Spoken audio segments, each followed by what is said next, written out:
అది కౌశల్ స్థానంలో ఎవరున్నా సరే బయటికి వెళ్ళిపోక తప్పదు, బికాజ్ వాళ్ళు తప్పు చేశారు కాబట్టి. అక్కడ కౌశల్ అనే ఉండని, ఎవరైనా ఉండని.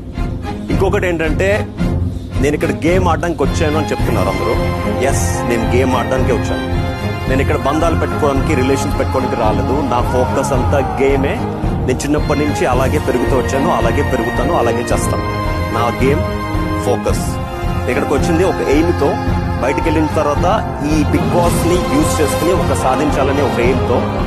నేను అదే ఎయిమ్ మీద నాకు 24 గంటలు ధ్యాస ఉంటుంది. నేను అదే ఎయిమ్ని 24 hours పాటిస్తాను. దయచేసి కౌశల్ ఆడేది గేమ్ గానే చూడండి. మీరు దయచేసి దాన్ని సీరియస్ తీసుకోవద్దు. మీ అందరికి ఒక్కొక్కరికి ఒక్కొక్క ఉద్దేశంతో వచ్చినట్టున్నారు.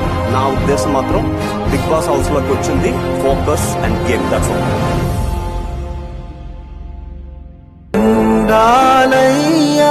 దండాలయ్యా మాతోనే